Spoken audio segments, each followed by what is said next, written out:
दोस्तों 1 जनवरी 2025 से जो अभी कुछ ही दिनों में आने वाला है, अगर ये 4 चीजें आपके सेविंग बैंक में, एफडी में या लॉकर में गलतियां मिली तो आपका जो अकाउंट है वो आपके अकाउंट से हटके सरकार का हो जाएगा और सारा पैसा और एफडी और लॉकर का काम जब्त करके सरकार को ट्रांसफर कर दिया जाएगा कमर्शियल बैंकों के द्वारा। पूरी डिटेल आज की उन लोगों के लिए जिनके सेविंग बैंक अकाउंट है और लॉकर है या एफडी करा रखी है। बहुत सारी गलतियां दोस्तों हमसे होती रहती हैं। कई लोग पढ़े लिखे नहीं होते, अकाउंट खुलवा लेते हैं। कई सारी मिस्टेक्स हमसे होती रहती हैं बैंक अकाउंट्स को लेके और सरकार उसके लिए गाइडलाइन लाती रहती है। आरबीआई ने पिछले साल भी जनवरी 2024 में एक सर्कुलर लेकर आई थी, गाइडलाइन दी थी कि भैया किन किन अकाउंट को सरकार जब्त कर सकती है। और अब 2 दिसंबर 2024 को फिर से गाइडलाइन लेकर आई है। इसका मतलब क्या हुआ दोस्तों, जनवरी 24 में लाई थी सर्कुलर और उस इंस्ट्रक्शन को फॉलो करने के लिए दिसंबर 24 में यानी कि इसी महीने में फिर से सर्कुलर इशू कराया। मैं आपको पहले जनवरी 24 का सर्कुलर दिखा देता हूं। दोस्तों ये सर्कुलर इशू किया था पूरा बताने के लिए कि क्या क्या इसके अंदर गाइडलाइंस हैं, क्या क्या बैंकों को इंस्ट्रक्शन दिए गए हैं, कौन कौन से अकाउंटों को फ्रीज करना है, कौन कौन सा पैसा जब्त करके सरकार को भेजना है, पूरा दिया गया था। चलिए अब मैं आपको 2 दिसंबर 24 का भी एक सर्कुलर दिखा देता हूँ आरबीआई का। ये सर्कुलर आया है कि अब पुराने वाले सर्कुलर को इंप्लीमेंट करिए आप। बहुत जरूरी था इंप्लीमेंट करना, इसलिए तो इसका मतलब से पता चलता है कि सरकार काफी हार्श है। दोस्तों देख लिया आपने दोनों सर्कुलर, जो जनवरी 24 में आया था और अब 2 दिसंबर 24 को आया है। आप समझ सकते हो कि सरकार ने जो 24 को इशू करा आरबीआई ने, उसको इंप्लीमेंट करने के लिए, प्रेशर देने के लिए बैंकों को फिर से 2 दिसंबर 24 की गाइडलाइन दी है कि अब 1 साल हो गया इंप्लीमेंट करो। क्या वो 4 चीजें, स्टार्ट करता हूं मैं। पहली बात, सारे कमर्शियल बैंकों को इंस्ट्रक्शन दी गई है कि कमर्शियल बैंक में जिनके सेविंग अकाउंट है, एफडीज हैं, लॉकर्स हैं, उनके लिए है, excluding regional rural bank. RRD bank नहीं है, आरआरबी बैंक नहीं है।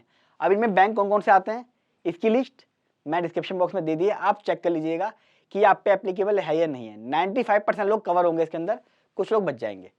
पहला पॉइंट दोस्तों, कौन से ऐसे बैंकों को फ्रीज करेगी सरकार और बैंक अकाउंट जो है, पैसा जो है, जो भी इसमें पड़ा हुआ है वो सरकार को ट्रांसफर कर देगी। एक फंड होता है, उसका नाम आपको डिस्क्रिप्शन बॉक्स में दिख रहा है। इसमें पैसा ट्रांसफर कर दिया जाता है अगर ये कंडीशन फुलफिल है, तो यानी कि आपका पैसा और आप आराम से बैठे हुए हो, कोई एक्सक्यूज नहीं चलेगा किसी तरह का भी कि ये हो गया वो हो गया, सरकार पैसा आपका ले लेगी इस गाइडलाइन के हिसाब से। पहला पॉइंट कौन सा है, अगर आपने पिछले 1 साल में कोई ट्रांजेक्शन नहीं करी। कई सारे ऐसे लोग होते हैं जो जीरो अकाउंट खुलवा लेते हैं और उस बैंक अकाउंट में पैसा रखते नहीं। जब पैसा होगा नहीं तो ट्रांसफर क्या होगा बात अलग है, पर फिर भी हो सकता है पिछले सालों का पैसा तो पड़ा हुआ हो। स्टूडेंट है, जीरो अकाउंट खोल लेते हैं, बैलेंस अकाउंट जाते हैं खोल लेते हैं, पैसा इकट्ठा कर रखा हुआ हो सकता है 24-25 में कोई पैसा आया ना हो। देखिए 1 जनवरी 24 से दिसंबर 24 तक पूरा 1 साल हो जाएगा। ये क्यों कह रहे हैं, क्योंकि जनवरी 24 में इंस्ट्रक्शन आई थी, सर्कुलर आया था। अब 1 साल कब होगा, 31 दिसंबर 24 को, और इंप्लीमेंट कब होगा, 1 जनवरी 25 से इंप्लीमेंट हो जाएगा कि भैया हाँ पिछले 1 साल में कोई भी ट्रांजेक्शन नहीं हुई है, इस अकाउंट को फ्रीज करो, जो पैसा पड़ा हुआ है वो ट्रांसफर कर दो फंड के अंदर जो सरकार ने बनाया है इन ऑपरेटिव अकाउंट्स का। पहला पॉइंट हो गया। दूसरा, इरेगुलरिटी इन अकाउंट्स। बहुत सारे इंडिया में अकाउंट्स है, मैं कहूंगा कम से कम 75% इंडिया के सिस्टम में ऐसे बैंक अकाउंट है जिसके अंदर केवाईसी नहीं है, नाम मिसमैच है डॉक्यूमेंट्स में। मैंने बैंक अकाउंट अपना 15-20 साल पुराना खोल लिया है, मेरे आधार कार्ड पे अलग नंबर है, पैन पर अलग है, वोटर आईडी में अलग है, बैंक में अलग है, सब जगह अलग चल रहा है, पैन अटैच नहीं है।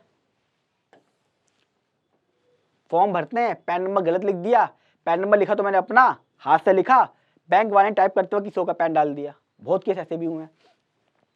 कोई इसमें नॉमिनी नहीं है, ना ही लीगल हेयर है।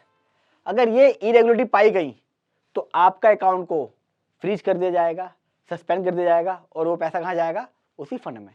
ये चीज जरूर चेक कर ले और बहुत जरूरी है आपके लिए, कम से कम एक बार विजिट करके अपने बैंक मैनेजर से बात कर ले कि भैया मेरा बैंक अकाउंट दुरुस्त है या नहीं है। तीसरा, सस्पिशियस अकाउंट, इसके पीछे बहुत पड़ी हुई है। आज के यूपीआई के दौर में मैं अपना जीएसटी नंबर तो मेरे पास है नहीं, मैं सेविंग अकाउंट खुलवा रहा हूँ, साथ साथ बैंक अकाउंट खुलवा रहा हूँ, यूपीआई लिए जा रहा हूँ, दिए जा रहा हूँ, लिए जा रहा हूँ, दिए जा रहा हूँ। पैन नंबर से वेरीफाई भी कर रहे हैं कि आईडी भरते नहीं भरता। मेरी ट्रांजेक्शन तो हो गई 5 करोड़ की यूपीआई से, सिर्फ बैंक से बैंक ट्रांसफर हो रहा है एक दूसरे से, लेकिन ना मैंने जीएसटी लिया हुआ, ना मैं आइडेंटिफाई करता हूँ। सस्पिशियस में चले जाएगा। अगर आपकी लिमिट एक्सेस हो रही है, यानी कि मैंने खिलवाया था सेविंग अकाउंट, हर सेविंग अकाउंट की एक लिमिट होती है हर चीज की, और आपका उसमें पैसा आ गया करोड़ों का, तो क्या होगा, क्रेडिट एंट्रीज देखी जाएंगी, सिर्फ क्रेडिट एंट्रीज है, पैसा आ रहा है आ रहा है आ रहा है, सस्पिशियस मार्क हो जाएगा, अकाउंट को फ्रीज कर दिया जाएगा और क्या होगा फिर सरकार के पास। चौथा, फ्रीज। जब ये ट्रांजेक्शन हो जाती हैं, कई बार पिछले सालों में ये हो गया ऐसा, बैंक ने उस अकाउंट को फ्रीज कर दिया किसी इलीगल एक्टिविटी की वजह से, किसी की कंप्लेंट की वजह से, साइबर क्राइम की वजह से आपका अकाउंट फ्रीज हो गया। मेरे पास बहुत सारे पैसे आते हैं, किसी ने मुझे 2 नंबर का पैसा एडवाइस ली, मेरे को ट्रांसफर कर दिया। अब जब होगा, हो सकता है मेरा अकाउंट फ्रीज हो जाए। तो अगर आपका अकाउंट फ्रीज है और आप उसे खुलवाने नहीं गए हैं और 1 साल हो गया है, 1 ईयर, इसका मतलब बैंक वाला ये मानता है कि इसका मतलब आपने सही में फ्रॉड करा है, अब आपको पैसे की जरूरत नहीं है, अकाउंट फ्रीज के बाद खुलवाने नहीं आया। इसको अब मैं अलग से वीडियो बनाऊंगा कि जब अकाउंट फ्रीज हो जाते हैं, बहुत सारे केस में फ्रीज होते हैं साइबर क्राइम की वजह से और भी बहुत सारी वजह हैं, तो आपको कौन कौन से डॉक्यूमेंट्स, कैसे कैसे एप्लीकेशन लिखनी पड़ती है, तो आपका अकाउंट अनफ्रीज कैसे होगा, उसके लिए चैनल को सब्सक्राइब कर लें ताकि वीडियो अपलोड करूँ तो आपके यहाँ पहुँच जाए। चलिए आता हूँ पॉइंट 4 पर।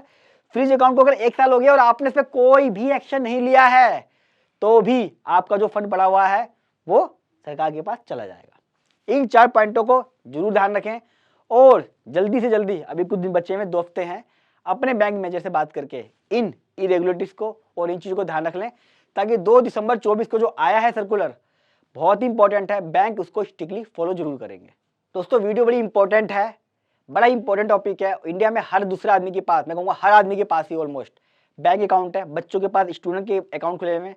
तो जितना हो सके अपने व्हाट्सअप, फेसबुक सब जगह शेयर करें ताकि ज़्यादा से ज़्यादा लोग इस वीडियो का बेनिफिट ले पाएँ। मुझे 2 दिन लगते हैं वीडियो बनाने में, पूरा समझने में, और आपको सिर्फ 1 सेकंड लगता है वीडियो को फॉरवर्ड करके दूसरों तक ये नॉलेज पहुँचाने में। और दोस्तों कोई क्वेरी हो आप मेरे से कमेंट बॉक्स में पूछ लीजिएगा, किसी टॉपिक पे चाहते हो वीडियो बनाऊं वो भी आप लिख सकते हैं। वीडियो कैसी लगी कमेंट बॉक्स में जरूर बताइएगा। दोनों सर्कुलर का PDF मैंने डिस्क्रिप्शन बॉक्स में अटैच कर दिया है, आप वहां से डाउनलोड कर सकते हैं, लिंक क्लिक करके RBI की वेबसाइट से भी इनको पढ़ सकते हैं डिटेल में, क्योंकि मैंने यहाँ पे क्लास में बताया है। और फर्स्ट टाइम आ रहे हैं तो मेरे चैनल को सब्सक्राइब कर लें। इंडिया का इकलौता प्रैक्टिकल चैनल है जो आपको अपडेट रखता है ऐसी फाइनेंशियल इन्फॉर्मेशन से। जल्द मिलूंगा अगली वीडियो लेके, तब तक नमस्कार।